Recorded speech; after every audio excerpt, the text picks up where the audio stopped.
E na Câmara, a bancada da oposição ao governo Lula realizou na terça-feira um ato em defesa da anistia dos envolvidos do 8 de janeiro. Familiares dos presos se encontraram com o presidente da Casa, o deputado Hugo Motta, para agilizar a tramitação do projeto em plenário. Vanessa Viana, mulher de um dos presos, pediu ao lado dos 6 filhos misericórdia a Hugo Motta. Talvez os senhores não saibam da proporção das consequências da injustiça que nós estamos vivendo. Quando eu falo que eu fui condenada, é que eu fui condenada mesmo.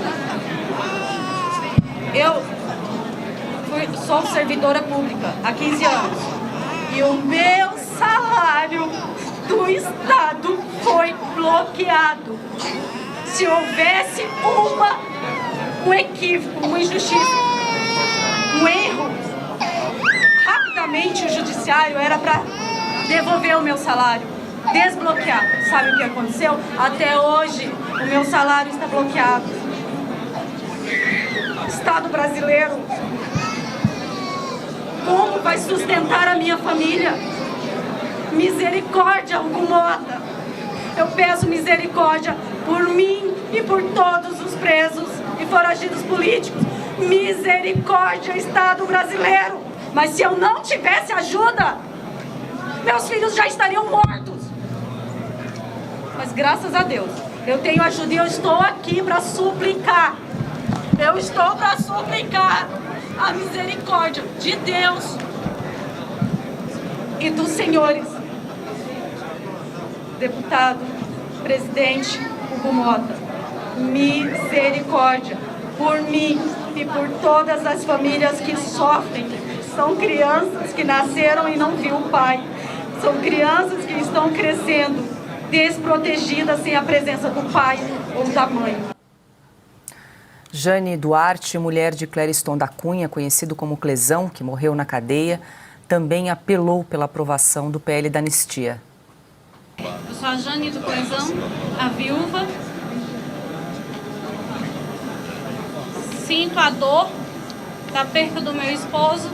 Minhas filhas são órfãs e eu me sensibilizo com a dor dela porque são filhos que são órfãos de pais vivos.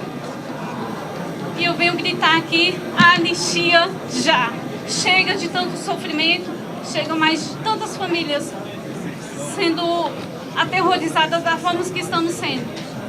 E eu grito com vocês e peço aos parlamentares que lutem a anistia já, que esses filhos não sejam mais órfãos também, assim como a minha família. A filha de Clezão, Luísa Cunha, participou do encontro com Pedro Vaca. Ela denunciou que a morte de Clezão ocorreu depois de um empresário ficar preso, mesmo doente, por suspeita de envolvimento nos atos em Brasília. Mi padre foi morto, preso injustamente e torturado na cadeia. Meu padre não é criminoso. Meu padre é um homem íntegro, bondoso e exemplo de brasileiro. Eles não merecem, minha família não merece isso. Estamos torturados até hoje.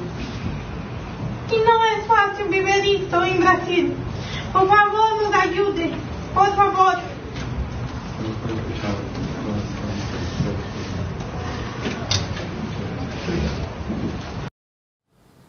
O líder da oposição, o deputado Zucco, defendeu a votação com urgência do PL da anistia.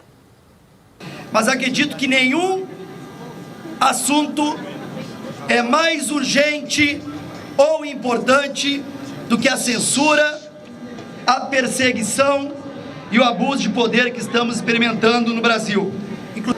Então fica aqui, de forma responsável, o posicionamento destes parlamentares, que esta casa, sim, tome a decisão que lhe cabe, pois somos os representantes do povo legítimos.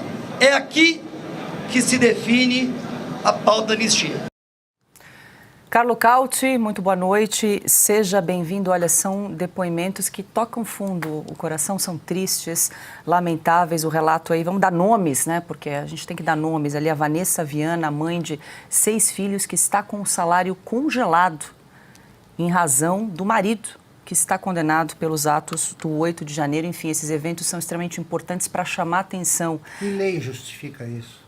Da sociedade sobre o que está acontecendo. A gente precisa dar nome a essas pessoas, porque não são só os condenados, não são só quem está usando tornozeleira, mas tem os familiares, são mulheres, são filhos, são pais, são avós, que estão ali também sentindo os efeitos do 8 de janeiro. Boa noite. Pois é, Paula, a palavra que define isso é uma só, é crueldade. É crueldade por parte do Estado brasileiro e por parte do Supremo Tribunal Federal. Boa noite, Paula. Boa noite, mestre Augusto. Boa noite, Piotr. Boa noite, Ana. Boa noite ao nosso público.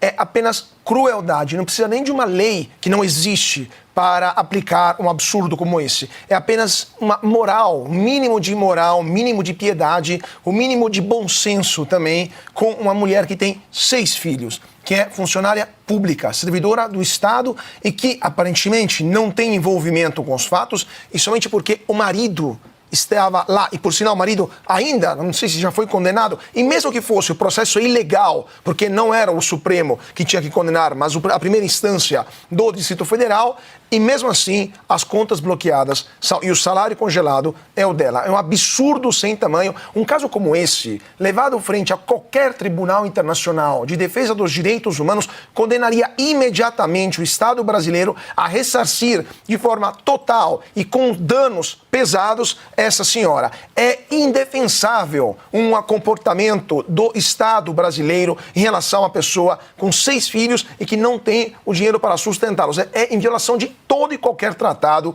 internacional de direitos humanos. Então, a presença do enviado, do relator especial da OEA no Brasil, que deveria falar só da liberdade de expressão, mas que com certeza vai ver também esses casos, muito provavelmente vai levar a outras consequências a nível internacional, por exemplo, o envio de algum alto representante da própria OEA para os direitos humanos ou da própria ONU.